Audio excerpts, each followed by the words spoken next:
You're about to find out why some people barely try and still end up healthier than people who try everything. It is 7 a.m. Your eyes open, and before your feet even touch the floor, you already feel tired. Not sleepy tired, the other kind, the kind that never fully leaves. You reach for your phone before you reach for water. You eat breakfast standing up, half-dressed, scrolling with one thumb, tasting nothing. By 2 p.m., your back hurts from a chair you don't even remember sitting down in.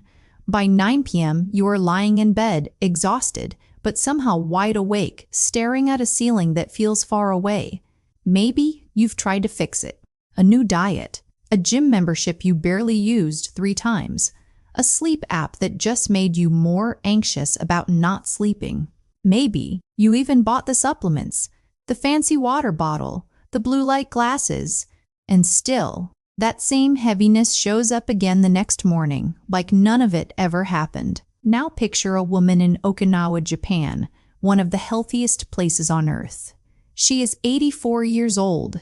She still gardens every morning. She still walks to the market. Her doctor says her blood pressure is better than most 40-year-olds in the West. She has never counted a calorie in her life. She has never done a single workout. She has never taken a supplement with a label you can't pronounce. Here is the part that should stop you. The difference between her and you is not money. It's not genetics. It's not luck. It's not even willpower. It's a set of quiet, almost invisible habits, so simple that you would walk right past them without noticing. And once you see them, you will not be able to unsee how much of your daily life is quietly working against your own body every single day without you ever asking it to.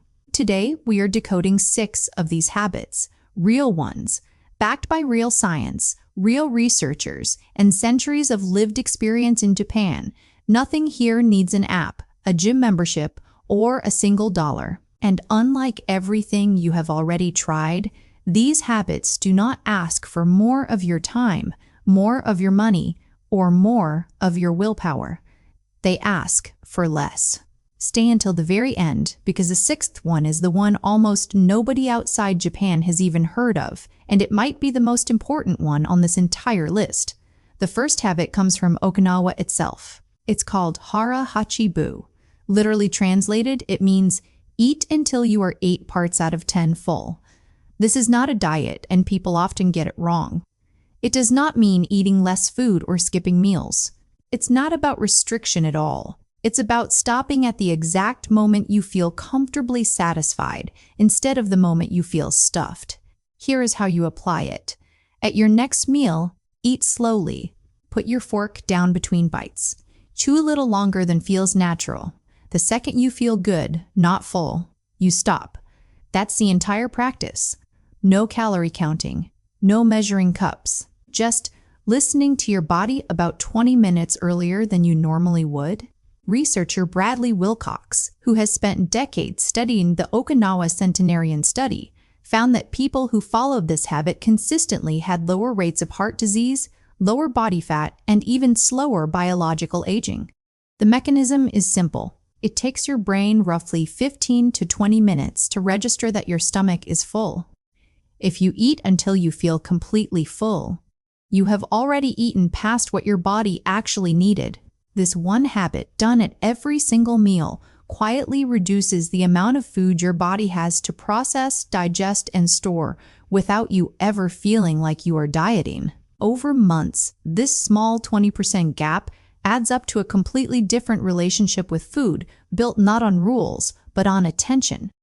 But eating less is not the only pain your body carries every day.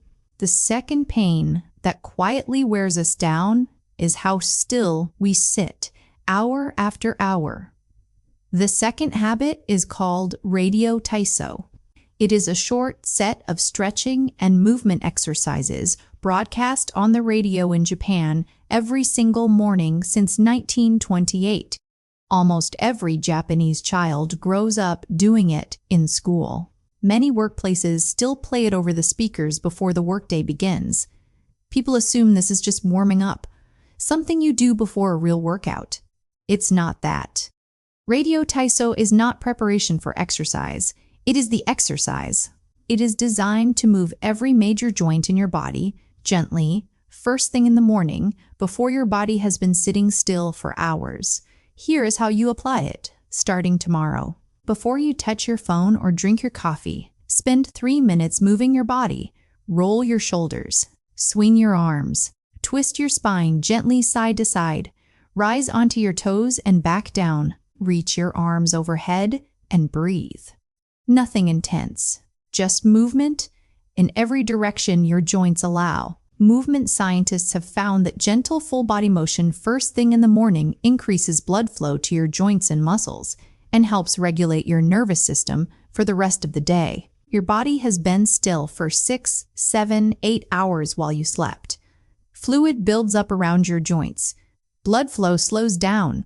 3 minutes of movement reverses that before you even leave your bedroom.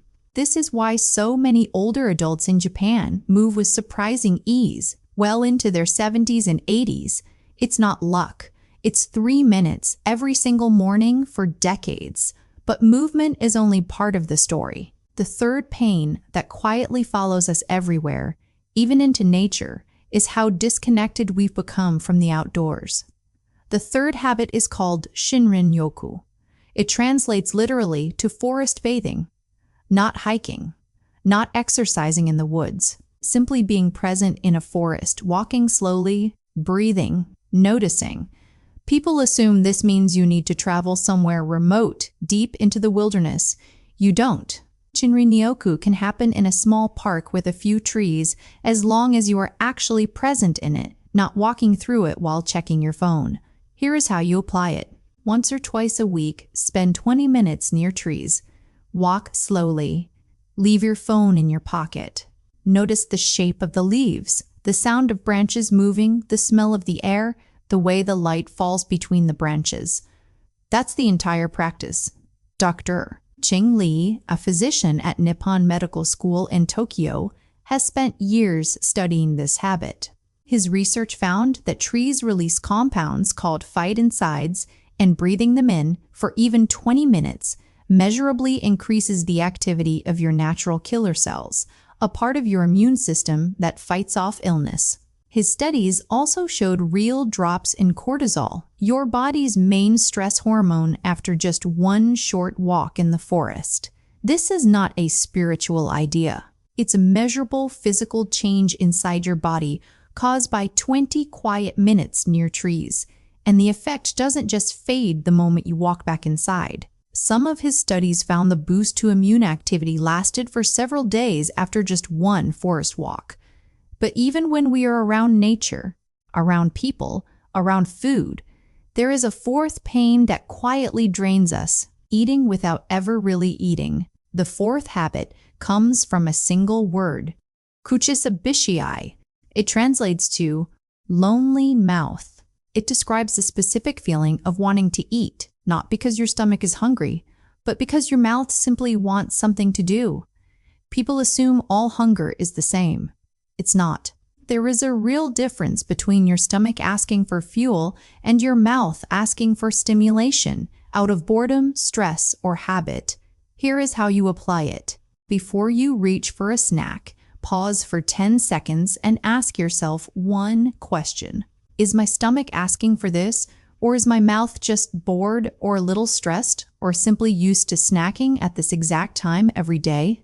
If it's your mouth, drink a cup of tea instead, or simply notice the feeling and let it pass. This distinction matters because researchers studying eating behavior have found that a large percentage of daily snacking in modern life is driven by emotional or environmental triggers, not actual physical hunger. Simply naming the feeling, recognizing this is a lonely mouth, not a hungry stomach, interrupts the automatic habit loop long enough for you to make a real choice.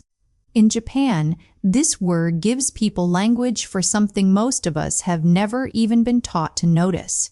And once you can name a feeling, you can finally choose what to do with it, instead of letting it choose for you, snack after snack, without you ever really deciding anything at all. But there is a fifth quiet pain, one that happens at the very end of the day, when your body is desperate to recover, and most of us give it nothing. The fifth habit is called Furo, the Japanese tradition of a nightly hot bath, taken not to get clean, but to relax and recover. In Japan, showering happens separately to wash the body. The bath itself is for something else entirely. People assume a hot bath is just a comfort habit, something nice but not necessary.